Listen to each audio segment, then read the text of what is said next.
It's Celebrities Under the Knife, what Hollywood stars go through to look good. Now, there's always pressure in Hollywood to look like a perfect 10. And these days, more celebs and the people who want to look like them are going under the knife to improve their image. Here's a view on that from Scarborough country. Here at the fabulous Playboy mansion and across Hollywood, the beautiful pinups that fill the magazines and the big screen are not born, but often manufactured through cosmetic plastic surgery. Knife, please. More than 6 million Americans chose a nip, tuck, or lift last year. And the cost of looking good is getting more expensive every day. According to the American Society of Plastic Surgeons, over $7.1 billion was spent in the U.S. alone by people trying to improve their looks.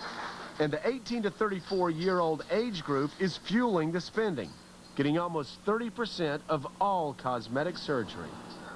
When he appears on film, the nose appears heavy, so... Cosmetic surgeon Dr. Richard Ellenbogen of Beverly Hills allowed us inside to peek into the nuts and bolts of making men and women look younger.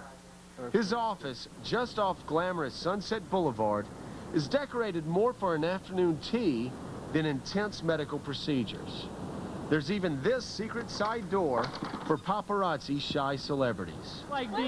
Hollywood's always set an example for others around the country for the culture of beauty. On ABC, a reality show called Extreme Makeover about plastic surgery was a rating success. And for a new wrinkle, the FX cable channel premiered this week Nip and Tuck, a medical series set in the world of plastic surgery in Miami's South Beach. But in the end, plastic surgery is invasive and dangerous, and millions of Americans are carving themselves up to meet unrealistic standards of beauty set by Hollywood stars. Renowned plastic surgeon Dr. Richard Ellenbogen joins me now, live from the Playboy mansion. Doctor, how central is plastic surgery to the survival of some stars' careers in Hollywood? Well, it was interesting. There was a quote on television by a very famous talk show host who said that 90% of his friends in the industry have had something done in plastic surgery. It's not for everybody. It's not some people will be sitting out there in your conservative viewing audience and say, oh, plastic surgery, how can you do that? And those people, I have no quarrels with them. But certain people, particularly executives who have young lions nipping at their heels, or people in the, like you say, celebrities or so, who are going to have a close-up 40 feet large on a screen, they want to look as good as they can. And we are very, very unforgiving. There's an old joke that in the 50s, we all wanted to look like Elizabeth Taylor and Marlon Brando. In the 90s, we all don't want to look like Elizabeth Taylor and Marlon Brando. And so it's really, do you think that's an accurate description of how many people in Hollywood who were stars have had plastic surgery? You think it may be 90% in the business? I think it's almost universal. People who haven't done it, I think, are now in the realm of people who are considering it. Yeah. But don't you also think that it's not just in Hollywood that plastic surgery is it's universal? It's become just the norm.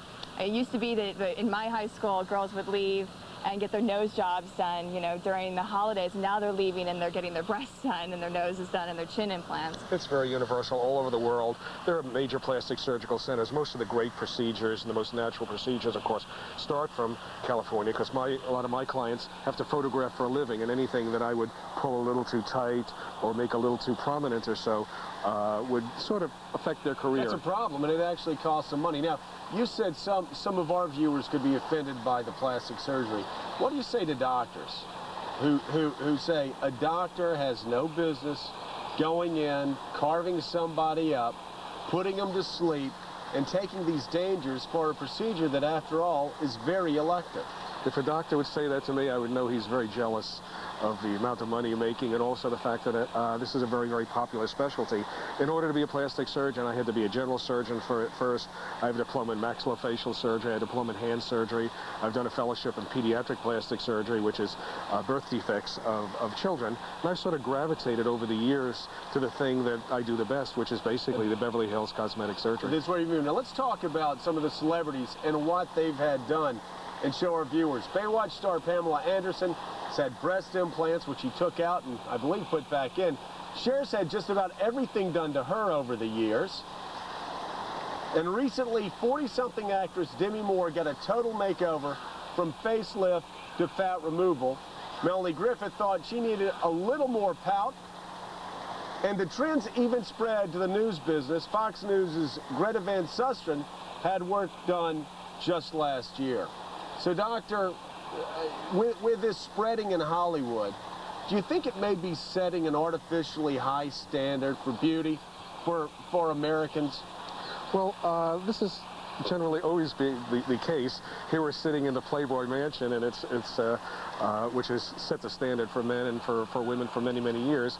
Like I said, it's not for everybody. For certain people, it improves their self-image and makes them feel better about themselves. I think it's very important to remember that plastic surgery is not going to fix your life. I know a lot of people who have gone under the knife thinking that it's going to really fix their lives, and the bottom line is that they have to wake up for themselves in the morning. It doesn't do that. It's not for everybody. I evaluate somebody very carefully before they come in. I make sure they're not trying to get a lost lover back. I make sure they're not trying to do something that I can't do, because they'll just be disappointed.